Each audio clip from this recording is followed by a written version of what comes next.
Perkenalkan, dia Laras. Laras merupakan pelajar SMA yang berprestasi di sekolahnya. Walau begitu berprestasi, Laras sering ngehayal sesuatu tentang fantasi-fantasi liarnya. Ini aja, sebelum berangkat ke sekolah, nih bocah malah sempet-sempetnya berfantasi sambil menulisnya di blog pribadi miliknya. Gak main-main, cowok yang difantasiinnya merupakan cowok keren sekaligus berprestasi juga di sekolah. Dengan segudang prestasi, jelas membuatnya banyak mendapatkan pujian di sekolah, terutama di bidang sepak bola. Nama dia adalah David. Sayangnya, David gak punya perasaan yang sama ke Laras. Begitu juga mengenai perasaan fantasi liar Laras kepadanya. David juga nggak mengetahui itu. Di pagi itu di sekolahnya, Laras tak sengaja bertemu dengan David. Di momen itu, Laras tanpa sengaja menumpahkan susu ke bajunya David. Sontak, David langsung membersihkan tumpahan susu tersebut dengan membuka bajunya di depan Laras. Laras yang melihat roti sobek di perutnya David sontak langsung membuatnya sange dan malu-malu mau di depan David. David yang melihat wajah Laras yang mulai memerah juga langsung merasa malu lalu melanjutkan mengganti bajunya di kamar mandi pria. Tak disangka-sangka di sana David malah bertemu dengan cewek yang sudah lama ditaksirnya. Cewek populer di sekolah karena kecantikannya dan sekaligus terkenal dengan caranya yang begitu terbuka saat berpakaian. Di momen itu tak sengaja beberapa anak nakal memotret dan menyebarkan foto mereka di grup WhatsApp sekolah. Sontak, Laras yang melihat foto tersebut langsung merasa bete dibuatnya. Laras langsung melampiaskan dengan mencurahkannya dengan kembali menulisnya di blog pribadi miliknya. Alkisah di sebuah kerajaan nun jauh di sana, sang ratu dikelilingi oleh pesuruh yang siap melayani segala kebutuhannya. Namun yang paling istimewa adalah David. Namun kali ini, dia menulisnya menggunakan komputer sekolah dan karena jam pelajaran yang begitu terbatas, tanpa sadar Laras lupa menutup blog kepunyaannya itu. Malam harinya di luar jam sekolah, Laras kembali berfantasi dengan mengingat kejadian yang baru saja dialaminya bersama David di sekolah. Laras yang sudah sangat sange, malah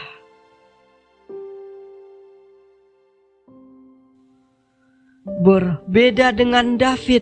Malam ini David mencoba meminta maaf kepada Dila. Meminta maaf atas kejadian di kamar mandi tadi. Sebenarnya maksud dan tujuan David kemari agar bisa lebih dekat dengan Dila. Namun sayangnya, semua pengharapannya berbanding terbalik dengan perlakuan pujaan hatinya kepadanya. Kalau gitu, mendingan lo aja yang rawat ya.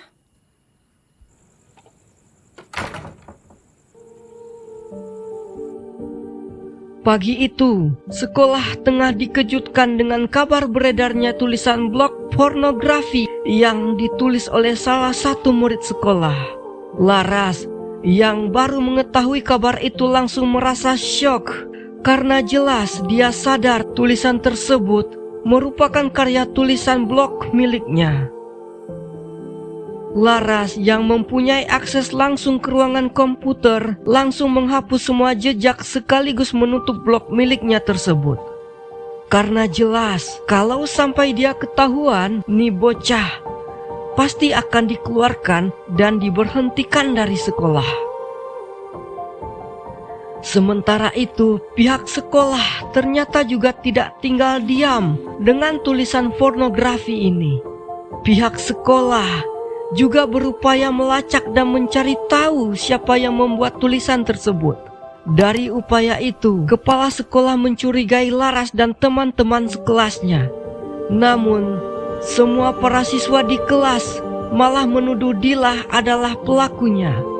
Laras, yang tanpa sengaja sudah merugikan Dila dalam hal ini, hanya bisa diam dan tetap belum mau mengakui perbuatannya itu. Baik, kalau tidak mau bekerja sama dan mengaku, dan mulai hari ini setiap siswa wajib melaporkan semua akun media sosialnya.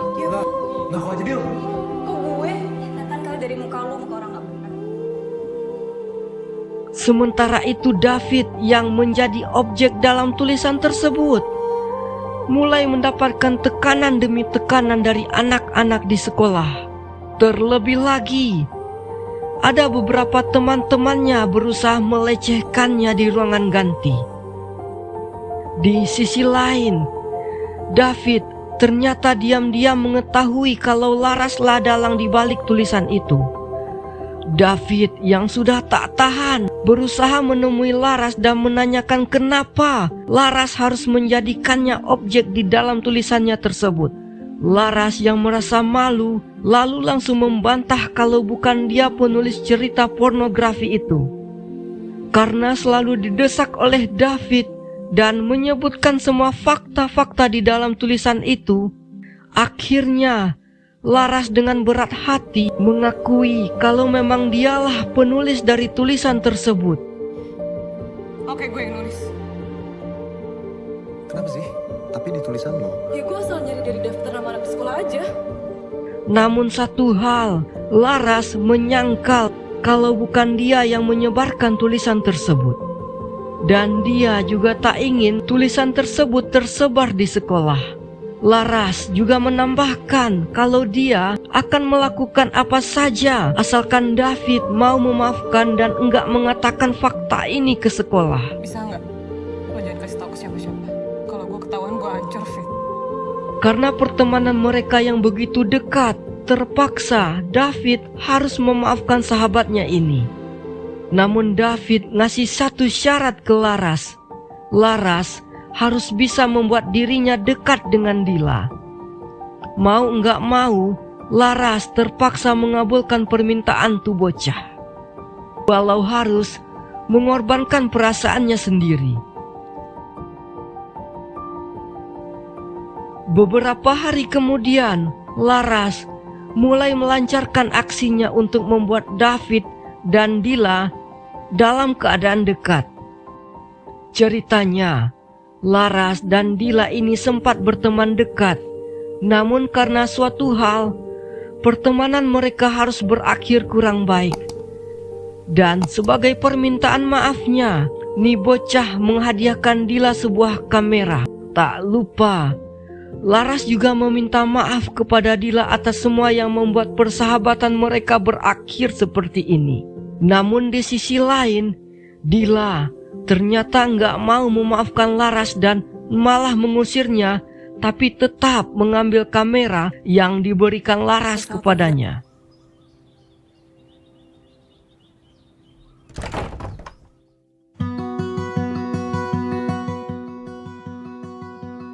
Keesokan harinya di jam akhir sekolah, tiba-tiba saja akan diadakan ekstrakurikuler dadakan tentang edukasi seks untuk kelas mereka.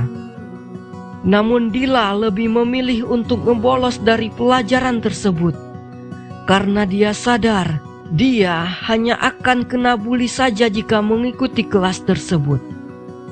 Mendengar penjelasan dari Dila, Laras yang awalnya ingin menahan Dila agar tidak bolos, malah juga ikutan bolos bersama Dila. Dan dari acara mereka bolos hari ini, pertemanan mereka mulai membaik dan kembali terjalin erat.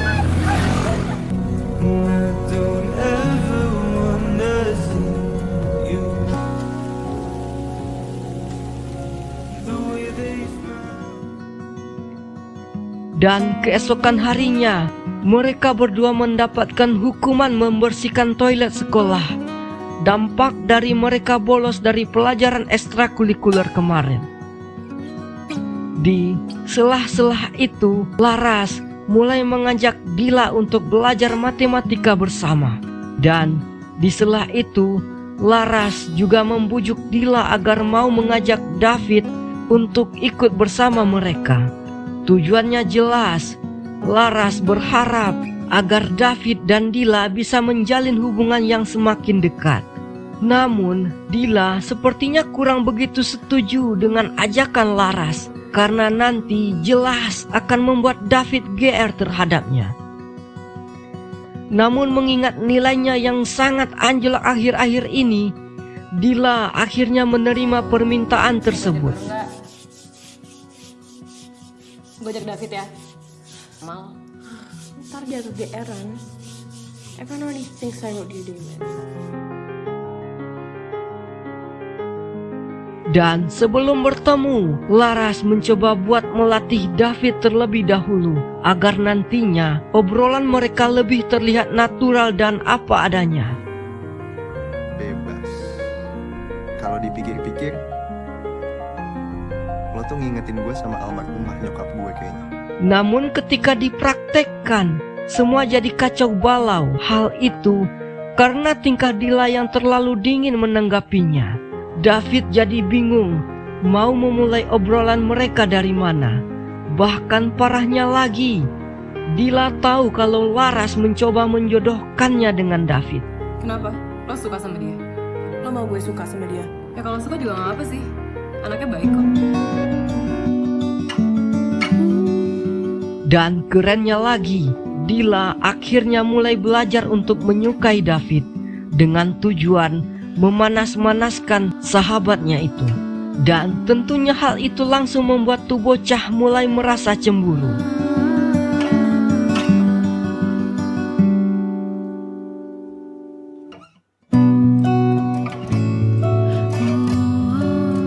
Sementara itu di sekolah, kepala sekolah mencoba mendesak Dila agar segera mengakui kalau dialah yang menulis tulisan blog itu.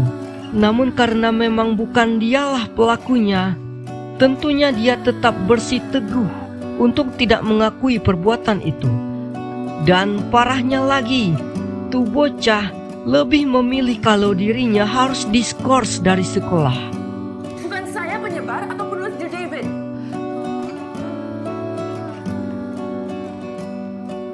Dila yang merasa dirugikan mencoba menghubungi Laras untuk mencari teman curhat. Namun Laras ternyata malah jadi baper, dampak dari Dila yang menyukai David. Sehingga Laras lebih memilih mengabaikan saat Dila butuh bantuan darinya. Dila yang sangat kecewa dengan sikap Laras tiba-tiba malah membalas dengan menembak David di depan umum. Tak hanya itu, di situ Dila nekat mencium David yang tentunya aksi itu disaksikan langsung oleh Laras. Sekarang lo pacar gue. Tentunya hal tersebut langsung membuat tuh bocah kecewa setengah mati. Tak sampai di situ, kemesraan mereka rupanya juga berlanjut ke hubungan yang lebih intim. Hal ini terlihat ketika mereka memesan sebuah kamar untuk melanjutkan romansa asmara mereka. Namun di suatu sisi, David malah merasakan hal yang berbeda. David merasakan sesuatu yang hambar saat mereka sedang bersama.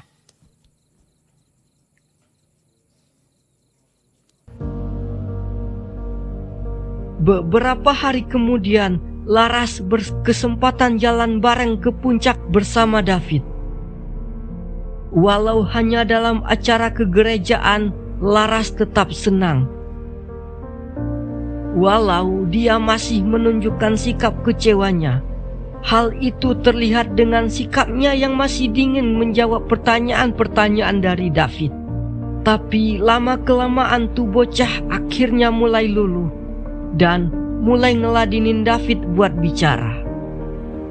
Terlebih lagi kehadirannya di sini tak lain dan tak bukan karena ada David di dalamnya.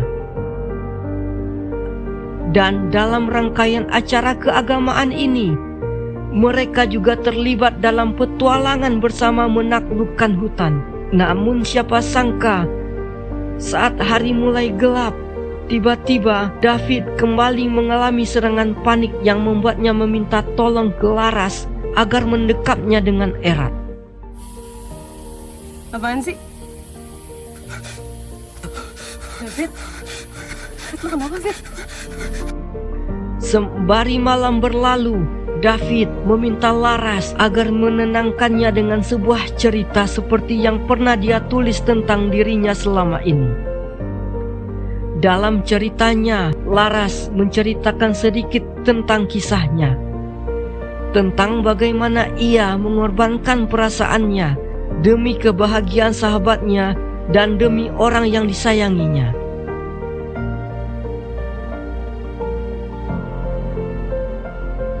Dan memang benar, cerita ini berhasil menenangkan David di tengah kegelapan malam.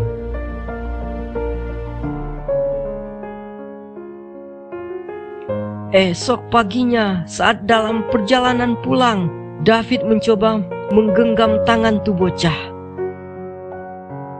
David sadar, kenyamanan yang dia rasakan sekarang tak pernah dia dapatkan saat dia bersama Dila. Dan setelahnya, David juga memberanikan diri mengakhiri hubungannya bersama Dila. Namun, sesuatu yang tak direncanakan David terjadi. Dila tak sengaja membaca pesan dari Laras dan mengetahui semuanya, di mana di pesan tersebut tersirat fakta yang baru diketahui Dila. Fakta kalau Laraslah orang yang ternyata menulis tentang cerita porno tersebut. Gue cuma bilang kalau... Lo ngapain? You knew all this time? Gue diskors, gue dikeluarin, gue dibully satu sekolah, and you knew all this time? Tak hanya itu, Dila bahkan membeberkan cerita tersebut ke sekolah.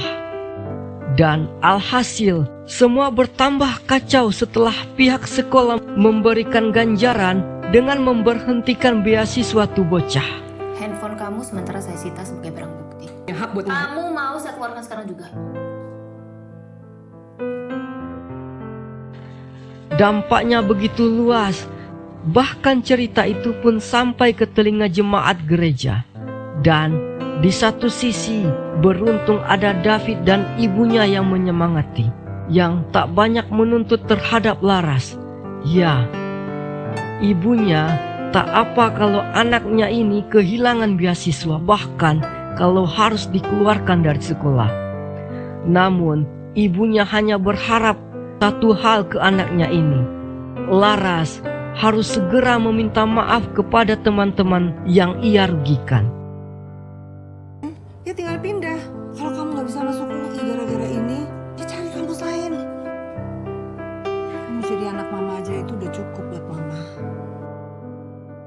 Saran tersebut ternyata langsung membuat tuh bocah memberanikan diri menemui Dila buat meminta maaf kepadanya. Walau hasilnya masih bertepuk sebelah tangan, namun setidaknya Laras sudah meminta maaf dengan tulus kepadanya. Gue mau lo pulang sekarang. Kalau mau gue pulang, anterin gue pulang. Keesokan harinya, Laras mulai menerima tekanan baru dari pihak sekolah. Ternyata para orang tua dan juga pihak yayasan menginginkan Laras untuk segera keluar dari sekolah. Namun mengingat Laras merupakan siswa paling berprestasi di sekolah, pihak sekolah masih mempertahankan tuh bocah, asalkan dia mau meminta maaf secara langsung di hadapan seluruh siswa. Laras sempat kesal dan protes dengan isi kontrak yang ada, karena di sini betulnya orang yang dirugikan adalah dirinya. Sudah sepatutnya harapan Laras agar orang yang menyebarkan tulisan itu juga harus dihukum. Namun di suatu sisi, kepala sekolah tidak menggubris protesnya tersebut. Malah kepala sekolah balik mengancam Laras dengan ancaman mengeluarkannya dari sekolah. Kamu harus buat permintaan maaf. Ini formatnya. Kamu kami pertahankan karena prestasi nilai akademikmu. Jadi, kita saling kerjasama di sini. Paham? Alhasil, mau tidak mau, Laras harus memberanikan diri meminta maaf di depan seluruh siswa. Ucapan maaf yang tulus dia utarakan ke David karena telah menjadikannya objek dari tulisannya. Dan Laras juga meminta maaf sedalam-dalamnya ke Dila, sahabat baiknya.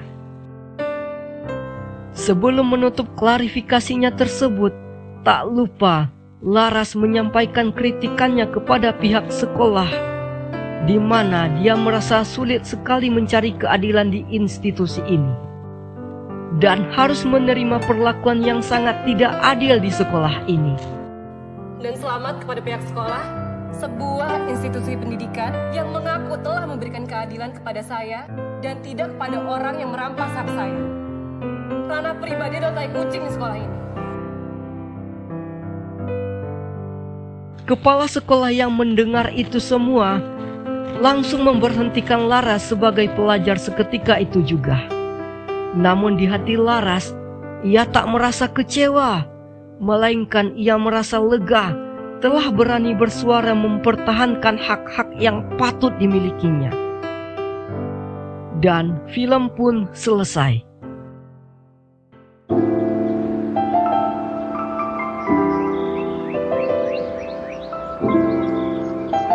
Di film ini sebenarnya banyak mengandung unsur-unsur kehidupan keseharian remaja zaman sekarang, di mana sang sutradara Lucky Kuswandi mencoba menceritakan kehidupan anak sekolah zaman sekarang dengan begitu nyata dan berkesan. So, segitu dulu untuk cerita film yang satu ini. Like jika kalian suka dengan video ini, sempatkan juga untuk kalian meninggalkan kritik dan saran kalian di kolom komentar. Saya Cuap beserta kru yang bertugas pamit. Wassalam.